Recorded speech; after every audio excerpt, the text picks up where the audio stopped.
좋아요, 구독. 글로원 파트너스 이성웅 이사님과 함께 연결합니다. 이사님, 안녕하십니까? 네, 안녕하세요. 네, 반갑습니다. 간밤에 뉴욕 증시 시원하게 좀 올라주는 모습을 보였습니다. 파월 의장의 연설이 도움이 된 건데요. 저희가 체크하고 넘어갈 점 짚어주신다고요? 네, 파월 의장의 연설 그 부분에 따라서 시장이 반등으로 화답을 하는 모습이었어요. 우리가 여기에서 주목할 점은 이 연설에 대한 톤이 어땠는지 그 여부인데, 주목할 점은 일단 12월 FOMC부터 금리 인상의 속도 조절에 나설 것을 이야기를 했습니다.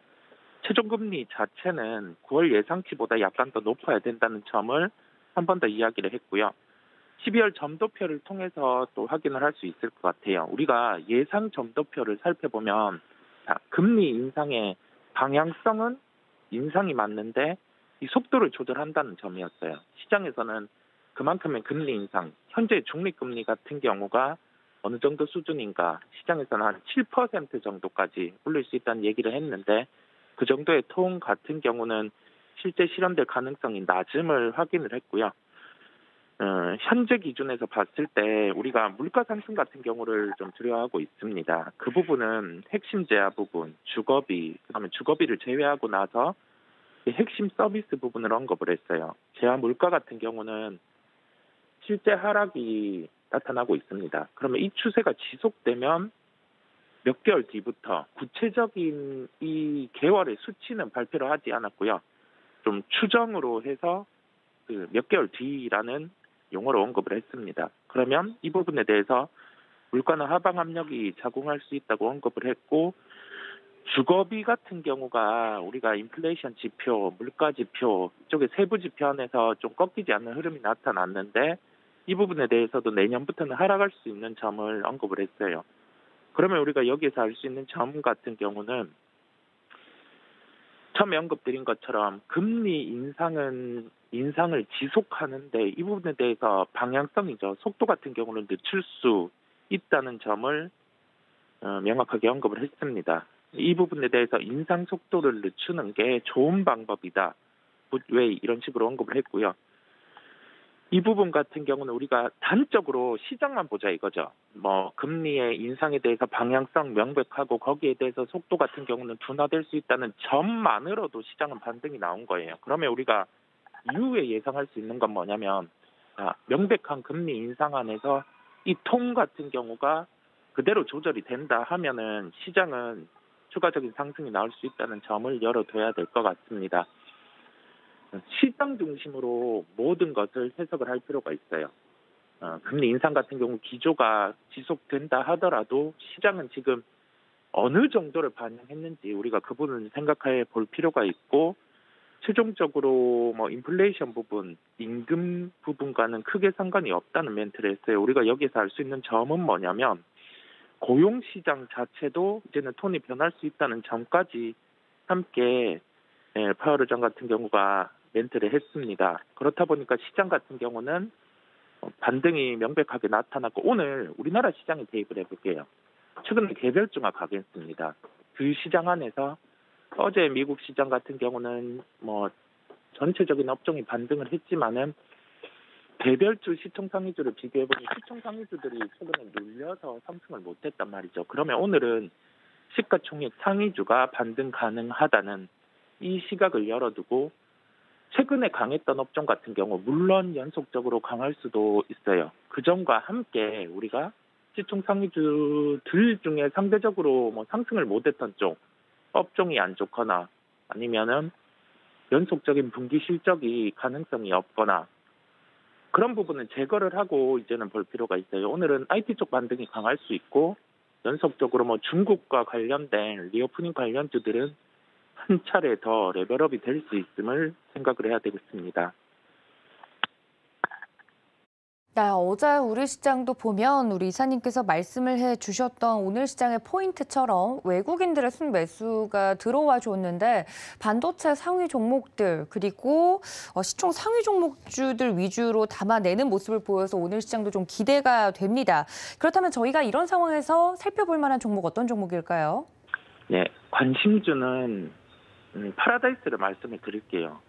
이 종목 같은 경우는 한 단계 주가가 레벨업이 된 상황이에요. 절대 주가만 보면 여기서 추가로 상승할 수 있을까라고 의문을 가지시는 분들이 많을 수 있는데 우리가 시장을 볼 때 우선은 분기 실적의 연속성을 주목할 필요가 있다는 점이에요. 실적이 뒷받침이 되면 그 외부 변수로 인해서 주가가 조정이 나왔을 때 복원력이 빠릅니다. 이 특징을 먼저 기억을 하실 필요가 있겠고요. 그 다음에 실적의 연속성에 추가가 될 수 있는 점은 우리가 수급적인 요소를 대입을 해봐야 됩니다. 3거래일 연속 외국계 순매수가 나타나고 있습니다.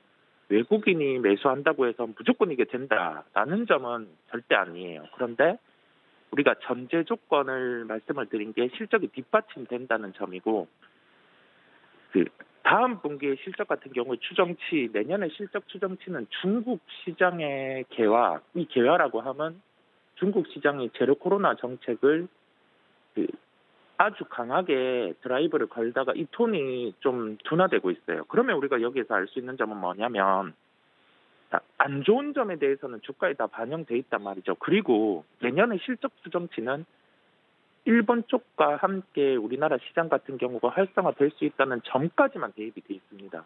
그러면 그 실적 추정치 같은 경우는 아직 중국 시장의 오픈 같은 경우를 반영을 안 했다는 말이거든요.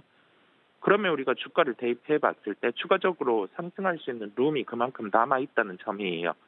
중국의 제로 코로나 완화에 주목을 할 필요가 있겠고 가격 접근은 16,900원대 접근 가능하다는 결론입니다. 네, 시총 상위 종목들 주 안에서도 이 중국 관련된 이슈로 한 번 더 레벨업 될 수 있는 종목, 오늘의 종목 파라다이스 이야기를 해드렸습니다. 여러분들 이 점까지 참고해 주시면 좋을 것 같고요.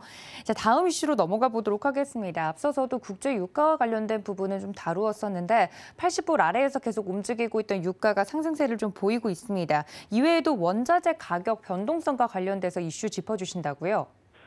최근에 천연가스 유가는 조정세에 있어요. 우리가 눈으로 보더라도 이 점을 확인할 수 있습니다. 그러면 여기에서 우리가 연결해서 업종을 확인할 수 있는 부분은 최근에 조선과 관련된 부분이 수주가 좀 딜레이되고 있는 면이 있고 신조선가 같은 경우가 좀 피크를 치고 빠지고 있는 면이 있고 그다음에 새롭게 뭐 신규 수주와 관련된 부분 아까 뭐 기존 수주 부분과 함께 딜레이되고 있는 면이 있기는 해요. 근데 이 부분 안에서 우리가 생각해야 될 점은 유가가 다시금 70불 이하로 빠지지 않는다고 하면 뭐 조선주 같은 경우도 하방 경직성을 확보하는 주가를 보여줄 거고 그다음에 우리가 늘 실적이 좋다고 확인을 하고 많이 다뤘던 신재생에너지주 같은 경우가 조정이 나왔음에도 불구하고 반등의 가능성이 더 높아진다는 점입니다. 우리가 원자재를 볼 때도 변동성 자체는 있을 수 있어요. 그런데 방향성에 주목을 할 필요가 있겠고 그 방향성 같은 경우는 예측이 힘들기는 해요. 다만 우리가 여기에서 원자재 가격도 하방 경직성이 이루어지면 뭐 분기 실적이 답보가 되는 신재생에너지 쪽은 반등이 나올 수 있음을 우리가 생각을 하고 뭐 주가가 조정이 나온다고 해서 이제는 업황이 꺾였구나 그런 식의 예단은 필요하지 않다는 점입니다. 분기 실적 같은 경우에 예상치 대입은 이 수요 공급의 논리로 우리가 생각해 볼 수 있는데 이 공급이 만약에 줄어들어서 업황이 반등이 나온다고 하면 그 주가는 강하지가 않아요. 그런데 수요로 인해서 이게 업황이 반등이 나오는 구간 안에서는 분기 실적 적어도 분기 실적 같은 경우는 연속성이 나올 수 있고 우리가 이 수요 안에서 예측을 해볼 수 있는 점은 과연 다음 분기 정도 아니면 그 다음 분기 정도로 실적이 연속될까라고 그 예측을 대입해 보면 적어도 내년 상반기까지는 아직 상승의 여력이 남아 있다는 점입니다. 그러한 특징을 우리가 생각을 하고 종목을 살펴볼 필요가 있겠습니다. 네, 변동성보다는 방향성이라고 이야기를 해주셨습니다. 그럼 어떤 종목을 저희가 보면 될까요? 네, 종목은 하나솔루션을 말씀드릴게요. 자, 퍼스솔라 같은 경우 피크 우려가 있습니다. 외국계 리포트를 통해서 리포트의 톤 같은 경우는 경쟁사가 만약에 증설을 할 경우 이 부분이 업황의 피크가 될 수 있다라는 우려가 나타나고 있고요. 그래서 퍼스솔라 주가 조정, 하나솔루션 같은 경우도 어제 5만 원 이하의 조정이 나왔다가 다시 주가는 밑꼬리를 달고 회복을 하는 모습이었어요. 자, 업황 같은 경우 충분히 그 논리는 현실될 수 있는 가능성이 있습니다. 하지만 우리는 경쟁사의 증설이라는 그 멘트에 주목을 할 필요가 있어요. 우리나라 기업 같은 경우 만약에 증설을 단행한다고 하면 주가는 한 차례 더 레벨업이 될 수 있음을 기억을 하시고요. 수요 중심의 업황 같은 경우는 단기 피크는 불가능해요. 그 부분을 꼭 기억을 하시고 적어도 내년 2분기까지는 실적의 턴이 이루어질 수 있음을 기억을 하시면 되겠습니다.